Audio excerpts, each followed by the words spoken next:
हे भगवान, आज 3 मैच हारने के बाद नेपाल क्रिकेट टीम को क्या हो गया था भाई, क्या हो गया था। यानी कि 3 मैच हारने के बाद ऐसा जीता और हरमन किंग को ऐसा पटका के साथ याद रहेगा भाई।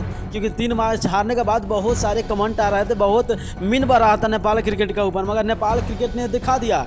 और इतना ही नहीं, कप्तान रोहित पौडेल भले ही बैटिंग में फ्लॉप आ रहे हैं और आते हैं पहले ही ओवर में मिडल ओवर कराते हैं और पहले ही में एक विकेट निकाल लेते हैं भाई। और इसके बाद नंदन यादव आते हैं और वो भी एक विकेट निकाल के चले जाते हैं पावर प्ले में। इतना ही नहीं, यानी नेपाल के राजा संदीप लामिछाने जो कि आते हैं वो भी एक विकेट पावर प्ले में ही निकाल के चले जाते हैं। इतना ही नहीं दोस्तों, आज तो नंदन यादव ने इतिहास रच दिया और नंदन यादव ने भाई 5 विकेट। आप सोचो, नेपाल क्रिकेट टीम 3 मैच हारने के बाद उनके साथ क्या ट्रोल हुआ होगा। यानी कि फैंस भी नाराज, सब कुछ नाराज, मगर आज इतिहास रच दिया। और ऐसा इतिहास रचा कि हरमन किंग को शायद लगा होगा हाँ यार ये गुर खाली है, कभी भी कम बैक कर सकता है। और जब कम बैक करता है तो भाई सबका पसीना छुड़ा देता है। आज वही हुआ क्रिकेट में। मगर आज नेपाल क्रिकेट में बहुत चेंजेस देखने को मिला। दीपेंद्र सिंह हरी और गुलशन झा को सीट पर, यानी कि यार तो इतना ही नहीं, बम की बात करें तो भाई नाम ही बम है और काम भी बम बम है। यानी कि लोकेश बम आए हैं और 10-12 बॉल में सोचो 25 रन की पारी खेल के चले जाते हैं। भाई इस तरह की बल्लेबाजी होना चाहिए।